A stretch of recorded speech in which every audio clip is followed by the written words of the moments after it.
Each time that my wife Sean and I have returned to Bangladesh over the last few years, we've noticed something about American culture, and that is it is filled with walls. And these walls seem to be getting higher, not lower. We live in a culture that is characterized by polarization.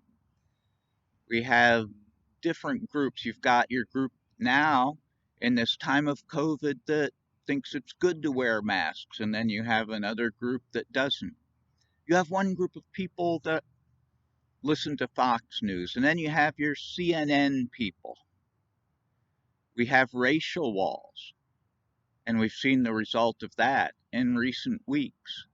Each group seems to have an alternate set of facts and an alternate set of stories.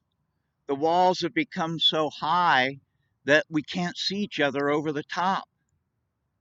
They're so thick, we can't hear each other's stories. Instead, we look out of peepholes and see only enemies, and we respond in fear and anger.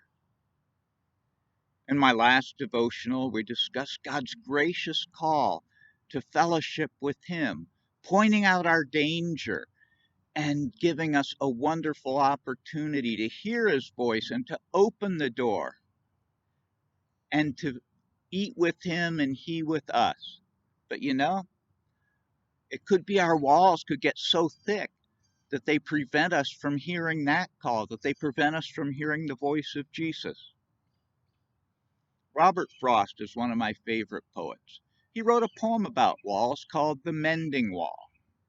I'll just read a couple of excerpts from that seem to apply to the situation.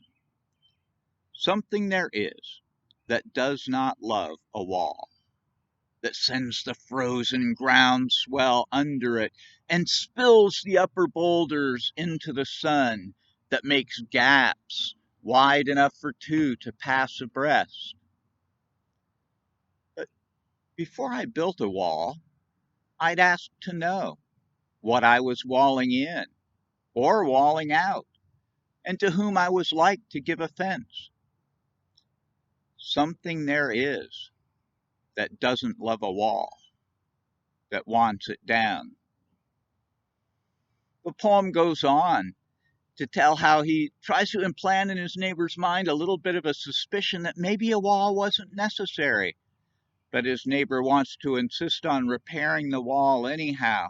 And the poem goes on and finishes in this way. Bringing a stone grasped firmly by the top in each hand, like an old stone savage armed, he moves in darkness, as it seems to me, not of woods only and the shade of trees. He will not go behind his father's saying, and he likes having thought of it so well he says it again. Good fences make good neighbors. But is that always the case? Like the neighbor in Frost's poem, we seldom think about the purpose of the wall or the fence and why we keep repairing and reinforcing, rebuilding it. Why do we build walls in the first place? Well, sometimes they can be essential to keep something in or to keep something out. We can build walls and fences to protect ourselves and to protect our property from perceived dangers. But we build far more walls than we should, and we become far more self-protective than we should be. Let's see what Jesus thinks of our polarizations and our walls and what He's done about it. In Ephesians chapter 2, verses 13 to 18, we read the following. But now in Christ Jesus, you who once were far away have been brought near through the blood of Christ. For He Himself is our peace, who has made the two one, and has destroyed the barrier, the dividing wall of hostility, by abolishing in His flesh the law with its commandments and regulations. His purpose was to create in Himself one new man out of the two, and thus making peace, and in this one body to reconcile both of them to God through the cross, by which he put to death their hostility. He came and he preached peace to those of you who were far away and to those who were near. For through him we both have access to the Father by one Spirit. See, Jesus broke down that great wall of separation from God, the wall of sin, by his death and his resurrection. But he did more than that. He also broke down walls continually in his life and in his ministry, and always did it to show love to others. Let's think about that. When he talked to a Samaritan woman, he broke through a cultural wall. He broke through a wall between the sexes of the one said, "What are you doing talking to me, a Samaritan woman?" When his disciples wanted to keep children away from them, he called to him and he said, "Let the little children come unto me." He divided through that wall of age. Many, many times he healed on the Sabbath and broke through the wall of some needless cultural and religious restrictions. He always broke through walls for one reason, though, to help others and to show love. He wanted everyone to see the love of God. Then, after Jesus' death and resurrection, breaking down that great wall, he gave us a job. And we read about that job in 2 Corinthians 5, verses 16 to 21. Therefore, if anyone is in Christ, he's a new creation. The old is gone, the new has come.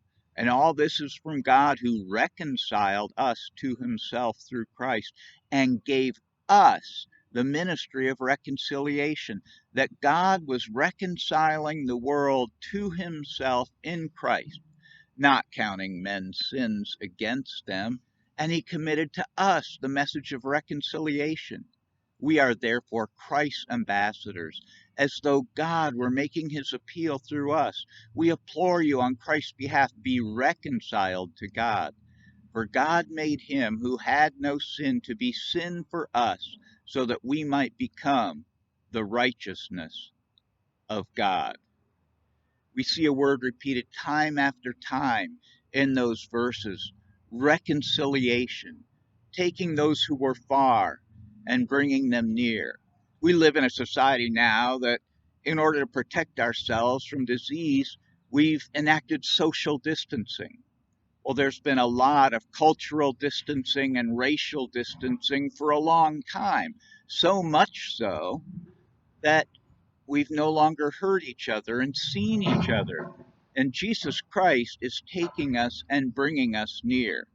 Then he's given us that job of reconciliation, bringing together, making one. You see, even in this time of unemployment, Christians are never unemployed.